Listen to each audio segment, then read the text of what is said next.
Dear students, in this lecture we are going to discuss about a universal solvent, that is water. Water के बारे में हम discuss करेंगे. Its physical properties, its chemical properties, all the things. Okay. Now the first, अगर हम देखेंगे water की बात करेंगे हम, it is a neutral oxide of hydrogen.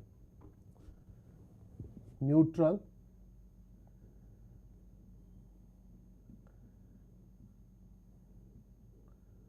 Oxide of hydrogen. Okay, that is H2O. H2O. बच्चे अगर हम देखेंगे अपना बॉडी मास की बात करेंगे, about 70% of body mass is made up of water.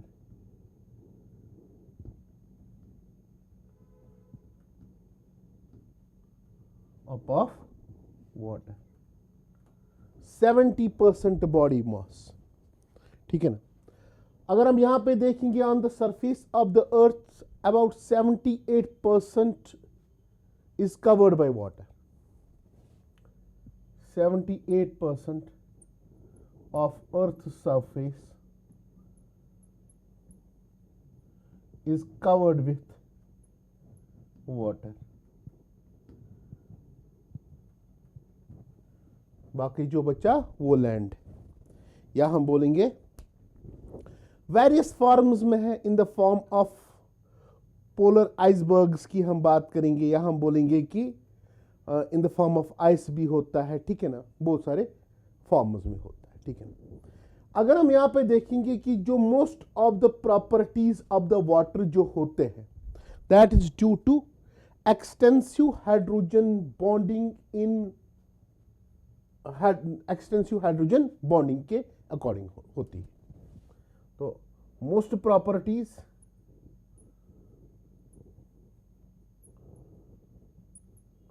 Are due to presence of hydrogen bonding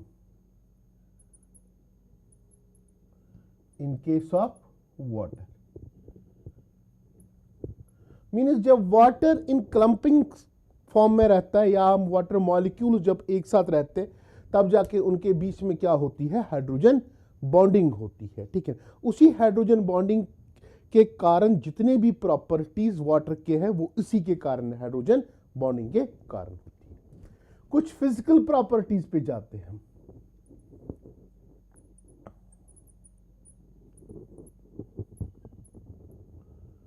जैसे हम मॉलिक्यूलर मास इसका लें 18 ग्राम्स पर मोल. 18 ग्राम्स पर मोल की बात करेंगे. मेल्टिंग पॉइंट कितना होता है, 273 केल्विन. बॉइलिंग पॉइंट कितना होता है इसका, 373 केल्विन. ओके. नाउ अगर एंथैल्पी ऑफ फॉर्मेशन की बात करेंगे,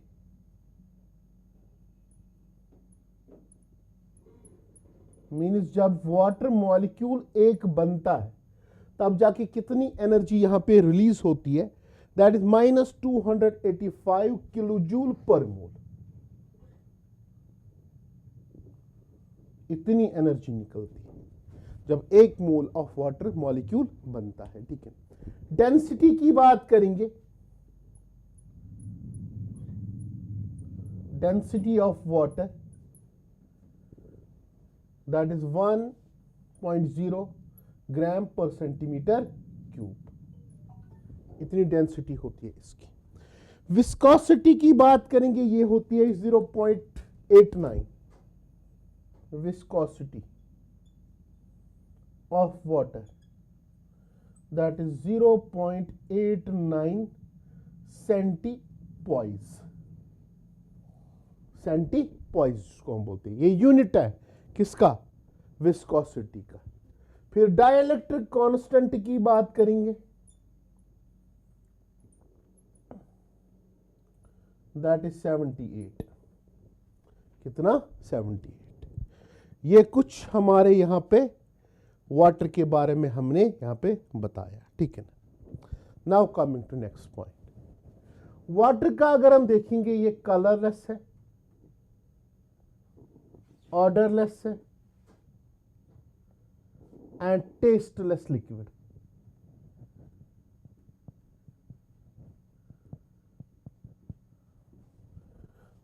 colourless, odourless and tasteless liquid यहां पे होता है, ठीक है। जो वाटर मॉलिक्यूल्स होते हैं उनके दरमियान क्या होती है? Intermolecular hydrogen bonding between water molecules. there is intermolecular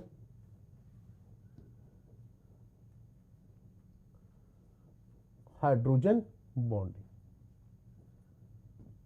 As I have already defined you, what do we mean by intra and intermolecular hydrogen bonding? क्या होती है यहाँ पे, ठीक है ना।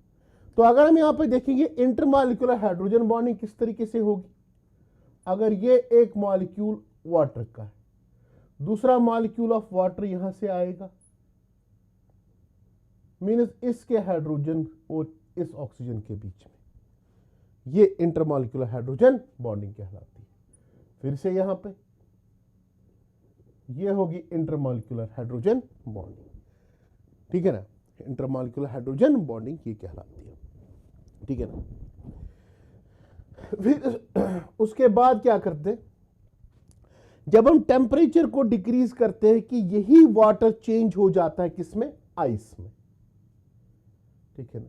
Ice at low temperature, that is जिसको हम बोलते हैं फ्रीजिंग पॉइंट की बात करेंगे। अगर फ्रीजिंग पॉइंट के बाद भी हम टेम्परेचर और गिराएंगे तब जाके ये वाटर किसमें चेंज हो जाएगा? यहां पे आइस में। जो ये आइस होता है ये क्या होता है? सॉलिड। याद रखना क्रिस्टलाइन फॉर्म होता है। क्या होता है? क्रिस्टलाइन फॉर्म होता है, that is crystalline form of water. और जितना हम टेम्परेचर डाउन करते जाएंगे, मीन्स टेम्परेचर डाउन करते जाएंगे, अगर हम इसी आइस को देखेंगे ये वेरियस शेप्स बनाता है। उनमें दो सबसे ज्यादा इंपॉर्टेंट है, वन इज हेक्सागोनल शेप और दूसरा आता है क्यूबिकल। क्यूबिकल शेप इख्तियार करता है, ठीक है ना।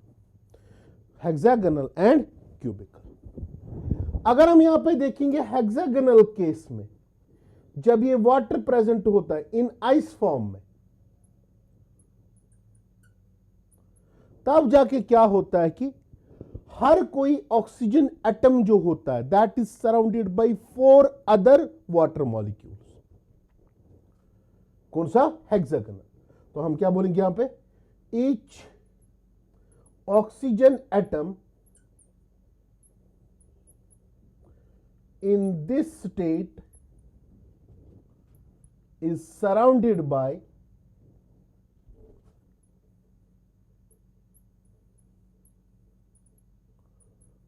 4 other water molecules through hydrogen bonding. Through hydrogen bonding.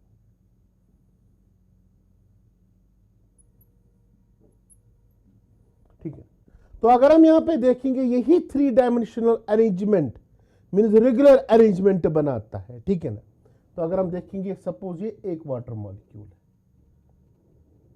ठीक है ना, तो यहां से भी और एक वाटर मॉलिक्यूल आएगा, इसके साथ हाइड्रोजन बॉन्डिंग। यहां पे अगर हम देखेंगे और एक वाटर मॉलिक्यूल आएगा, हाइड्रोजन बॉन्डिंग। कितने हो गए? 2।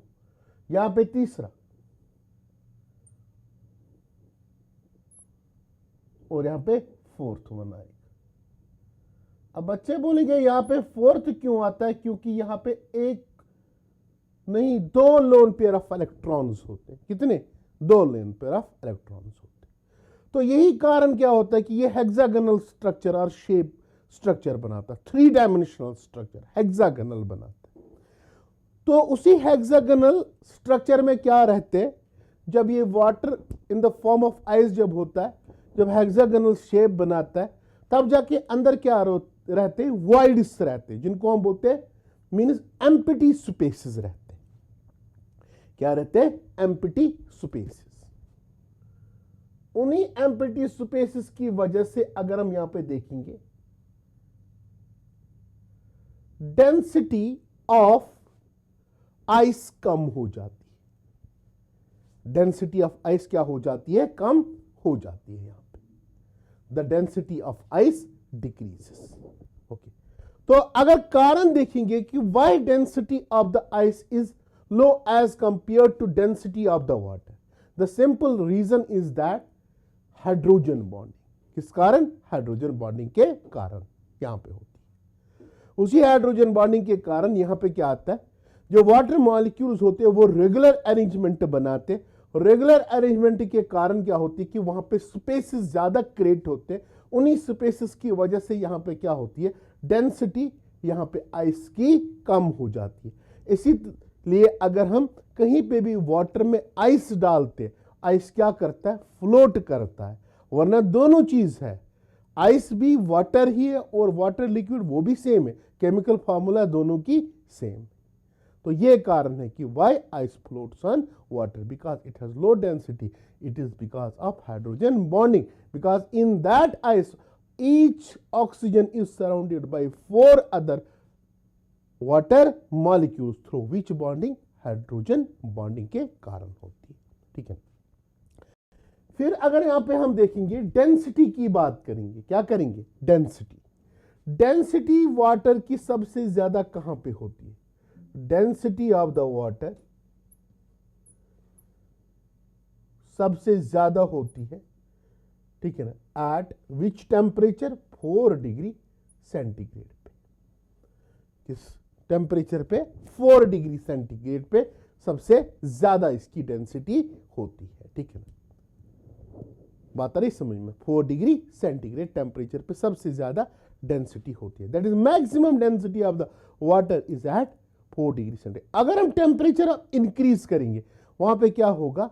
वहां पे density starts decreasing. Density starts decreasing. To be continued. तो बच्चे अगर हम देखेंगे नेक्स्ट यहां पे वाटर का फ्रीजिंग पॉइंट,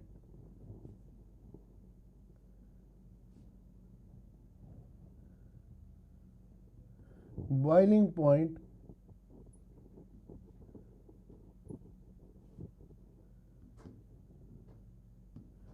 ठीक है ना, वाटर का फ्रीजिंग पॉइंट, बॉइलिंग पॉइंट अगर हम यहां पे देखेंगे, या हीट ऑफ वेपराइजेशन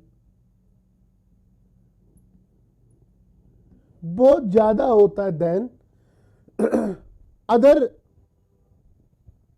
जो हाइड्राइड्स होंगे उसके ग्रुप के।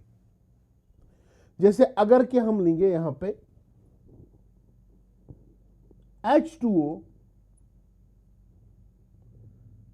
H2S,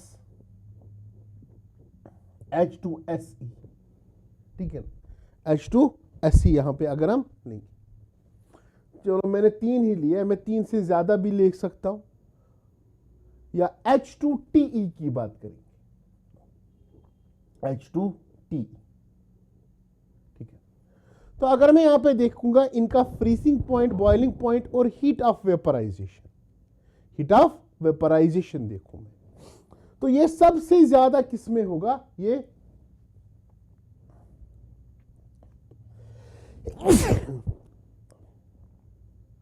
वाटर के केस में सबसे ज्यादा होगा। ये वाटर के केस में सबसे ज्यादा क्यों होगा? क्योंकि यहां पे जो एक इफेक्ट या हम बोलेंगे कि एक फिनोमेनन होता है, उसको हम बोलते हैं हाइड्रोजन बॉन्डिंग। तो उसी हाइड्रोजन बॉन्डिंग के कारण अगर हम यहां पर देखेंगे, जो वाटर होता है उसमें फ्रीजिंग पॉइंट, बॉइलिंग पॉइंट और हीट ऑफ वेपराइजेशन ज्यादा होता है as compare to other hydrides of this group. Okay, तो ये क्लियर होना चाहिए यहां पे, ठीक है। नाउ स्ट्रक्चर की बात करेंगे। स्ट्रक्चर इसका क्या होता है? बेंट।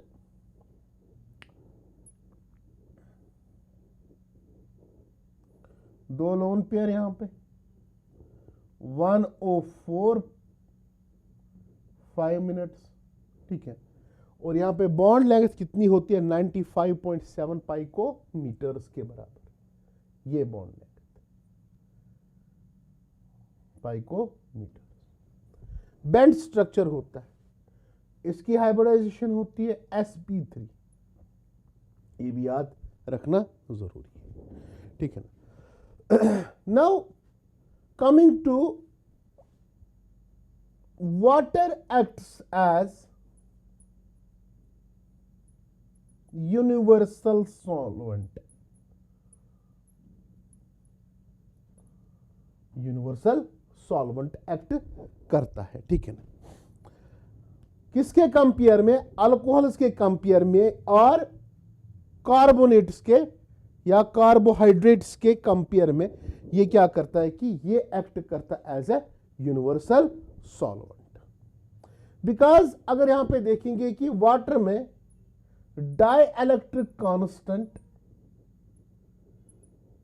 ज्यादा होने के कारण यहां पे क्या होता है कि इसमें बहुत ज्यादा सॉल्युबिलिटी होती है। Solubility of compounds is very high.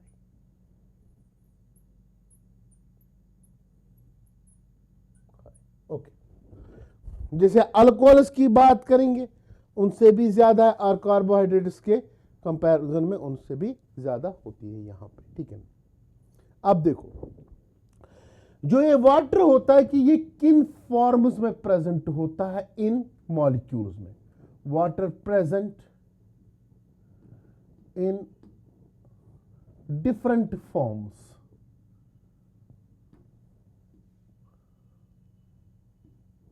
In molecules में फर्स्ट की अगर हम बात करेंगे तो कोऑर्डिनेटेड भी होगा। क्या होगा? Coordinated water. याद रखना, mostly in case of coordination compounds में होता है, दैट इज कोऑर्डिनेटेड वाटर भी प्रेजेंट होता है यहां पे। या अगर हम देखेंगे लैट्स वाटर भी होता है, ठीक है ना। थर्ड यहां पे इन द फॉर्म ऑफ क्लैथरेट्स भी होता है। क्लैथरेट्स इन द फॉर्म ऑफ क्लैथरेट्स भी होता है, या in the form of zeolites भी होता है। जियोलाइटिक वाटर, ठीक है ना। फिफ्थ की बात करेंगे यहां पे कौन सा? यह होता है हाइड्रोजन बॉन्डेड वाटर।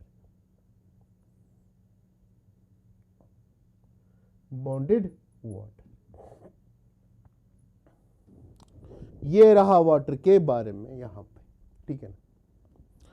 नाउ हम क्या जाएंगे यहां पे? इसके केमिकल प्रॉपर्टीज पे। केमिकल प्रॉपर्टीज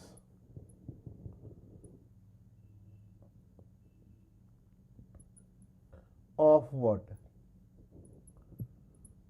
ठीक है ना। अब हम किस पे जाएंगे?